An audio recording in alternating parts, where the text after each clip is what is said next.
Halo, halo, halo, halo, halo bosku. Assalamualaikum warahmatullahi wabarakatuh.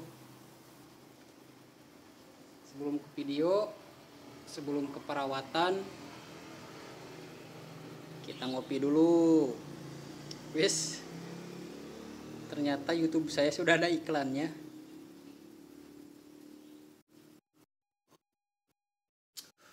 Mantap.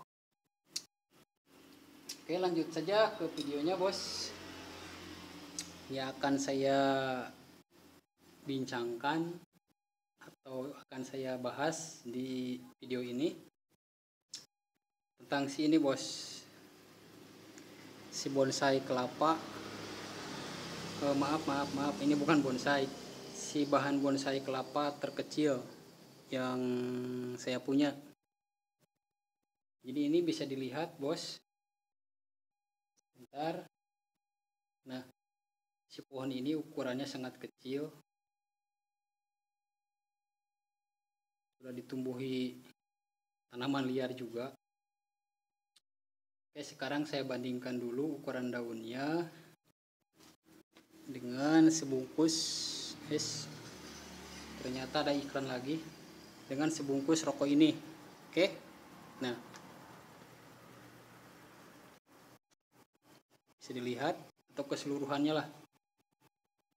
Nah, bisa dilihat kan? Daunnya ini sangat kecil. Hampir seukuran. Nah, kita lihat di sini. Nah, hampir seukuran bungkus rokok. Nah, bisa dilihat. Nah, seperti ini. Atau bandingkan saja dengan ukuran lebar telapak tangan saya. Ini ukurannya sangat kecil, bos. Nah, tertutup juga sama lebar telapak tangan saya. Nah, sekarang saya akan membahas bagaimana cara membuatnya supaya si pohon ini kerdil. Oke, pertama dari segi batok. Nah, batok ini pertama, kalau batok ini masih terisi nutrisi di dalamnya, kita gak usah menyiram media ini. Jadi biarkan saja si pohon ini hanya fokus mengambil nutrisi dari dalam batok ini. Selanjutnya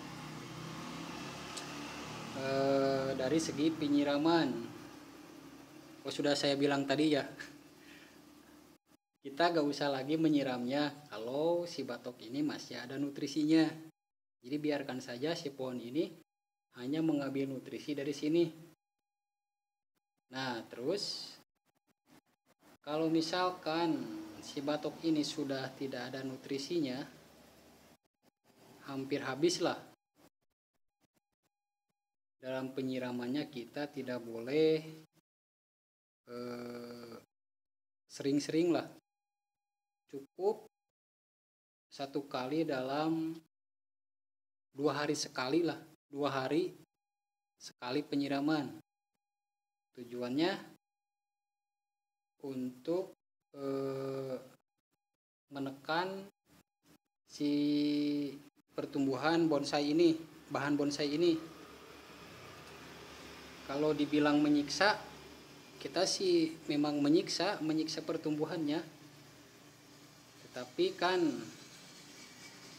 kalau untuk mengejar mengejar kriteria bonsai, ini ukurannya harus kecil.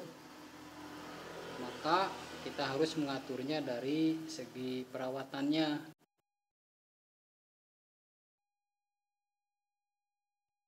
Ini serabutnya masih utuh, bos. Nah, kenapa saya tidak sering menyiramnya? Karena sekali menyiram, airnya itu diserap oleh si serabut ini. Jadi si serabut ini menyimpan cadangan air, bos. Jadi kita meskipun tidak menyiramnya 1 minggu, si serabut ini bisa menampung menampung cadangan air.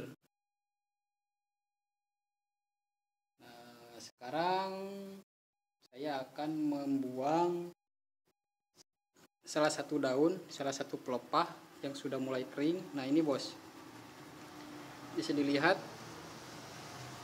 ini sudah kering. Nah sudah agak coklat, hampir menghitam. Ini akan saya buang. Jadi akan saya sisakan 2 daun saja.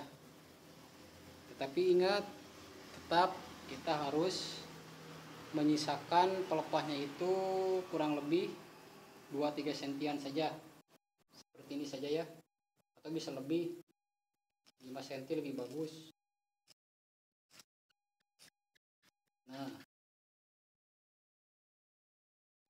ini daun ini sangat kecil bos. Nah sudah menghitam. Jika dibandingkan dengan tangan saya, masih besar tangan saya.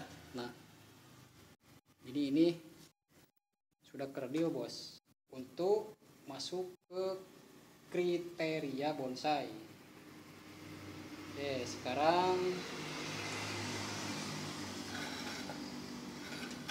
lanjut ke perawatan pembuangan ini jaring ini bos, atau serabut atau tapis. Kalau saya menyebutnya ini serabut bos, serabut yang membungkus tunas muda. Tapi ada juga yang menyebutnya ini adalah jaring atau tapis, seperti channelnya Master Bonsai Kelapa, channelnya Dek Dwi Payatnya, ini menyebutnya tapis atau jaring. Tapi intinya samalah, intinya yang membungkus tunas muda.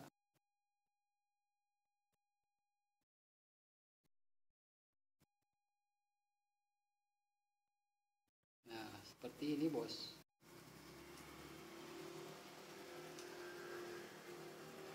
Tetap lakukan dengan hati-hati biar tidak melukai tunas muda di dalamnya. Sip, cukup saja seperti ini. Nah sekarang si pelepah ini bisa bebas bergerak.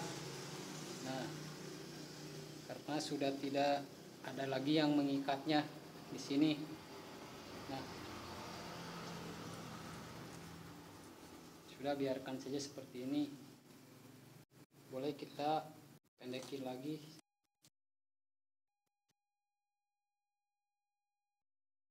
Intinya jika kita memotong pelepah, walaupun sedikit harus disisakan lah, jangan sampai ke batas pangkal paling bawahnya. Tujuannya agar tidak merusak karakter batangnya nanti. Nah, tapi kalau ini sudah rusak bos. Nah di sini ada luka yang sangat dalam. Nah seperti ini. Jadi dulunya ini terjadi pembusukan bos, karena setelah saya menyayat atau memotong pelepah seperti ini, ternyata si pohon ini kena hujan, makanya terjadi pembusukan. Yang untungnya waktu itu saya mengatasinya dengan cara mengamputasi pembusukan ini bos. Jadi pembusukan ini saya buang semua, lalu saya kasih betadin, dan alhamdulillah si pohon ini terselamatkan sampai sekarang bos. Nah jadi pelajaran di sini, ketika kita memotong pelepah seperti ini, usahakan jangan sampai terkena air.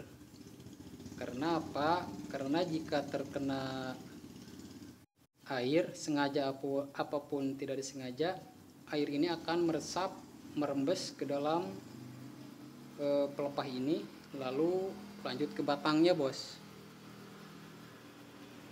Nah pelajaran kedua, bukan pelajaran sih, maksudnya ilmu yang saya dapat dari pohon ini, cara menangani pembusukannya, saya mengamputasinya, saya buang lukanya semua, lalu saya olesi dengan betadin. Tujuannya apa? Untuk menghentikan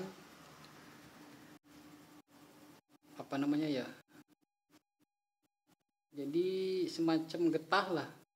Jadi getahnya itu tidak, atau intinya menghindari penguapan secara berlebih. Kalau bonsai kambium kan ada getahnya, pasti pohon kelapa juga ada getahnya. Nah, untuk menanganinya itu, untuk menghentikannya itu, saya mengolesinya dengan betadin supaya si luka ini cepat kering. Dan alhamdulillah si pohon ini terselamatkan, bos. Nah, ini kan sangat kecil, bos. Kalau untuk ukuran sudah lumayan kerdil. Ini batangnya sudah lumayan, dari batas pangkal belakang sampai daun pelepah. Ini ukurannya sudah segini. Tapi kalau dari sini kayaknya ini masih panjang sebelah sini, bos. Nah, sayangnya itu karena ini luka, bos, lukanya sangat dalam, jadi terlihatnya itu kondisinya itu jadi pendek lagi. Padahal kalau dilihat dari belakang ini sudah lumayan jadi batangnya ini seperti ini, pohonnya seperti ini. Tapi nggak apa-apalah, yang penting saya dapat pelajaran dari pohon ini. Pertama, dalam melakukan pemotongan pelepah, usahakan jangan sampai terkena air, apakah air hujan, apakah air saat kita melakukan penyiraman. Usahakan jangan mengenai luka yang masih basah ini, karena kalau terkena air, airnya itu akan merembes pelepah ini. Karena ini belum kering, akan terus menjalar ke batangnya. Nah, pelajaran kedua dari pohon ini dengan cara menanganinya. Cara menanganinya, jika nanti misalkan saya terjadi lagi pembusukan seperti ini, jadi saya tahu bagaimana cara mengatasinya. Yaitu dia seperti tadi, buang semua pembusukannya itu, buang semua dengan cara diamputasi. Setelah itu olesi dengan betadin. Pasti teman-teman semua tahu yang namanya betadin ya. Kalau bonsai kayu-kayu seperti kimeng, seperti murbei, kimeng, serut, anting putri, itu menggunakan, ada salep khusus namanya salep kambium. Tetapi kalau untuk bonsai kelapa, saya kurang tahu apakah itu cocok atau enggak. Saya belum mencobanya. Tapi saya sudah punya cara tersendiri untuk mengatasi pembusukan seperti ini, hanya menggunakan betadin. Jadi silakan teman-teman semua untuk menggunakan betadin setelah melakukan, bisa juga digunakan untuk mengobati luka setelah melakukan pemotongan pelepah seperti ini. Olesi saja dengan betadin ya. Tapi kebetulan saya tidak membawa betadinnya. Betadinnya saya simpan di dalam rumah. Ini kan saya di luar. Jadi saya hanya hanya berbagi saja. Untuk prakteknya, kebetulan betadinnya tidak saya bawa, makanya tidak dipraktekkan sekarang pada pohon ini. Tapi intinya begitulah. Silakan teman-teman coba sendiri untuk mengatasi pembusukan seperti itu. Oke, demikian saja pelajaran yang saya dapat dari si pohon ini. Ada beberapa pelajaran yang saya dapat dari pohon ini, karena berkat dari kegagalan itu kita akan mendapat pelajaran yang terbaik untuk kedepannya. Oke, kayak Mario Teguh saja ya, tapi nggak apa-apa. Yang penting teman-teman semua sudah menonton video ini. Saya ucapkan terima kasih. Mudah-mudahan ada dalam keadaan sehat walafiat, tidak kekurangan sesuatu apapun, dimudahkan rezekinya, dilancarkan segala urusannya. Jangan lupa ngopi, jangan lupa bahagia, dan salam kopi tanpa gula. Itu punya orang. Salam kopi tanpa gula itu punya orang, punyanya Dek Dewi Payatnya. Kalau saya, jangan lupa ngopi, jangan lupa bahagia, dan salam naon welah bebas.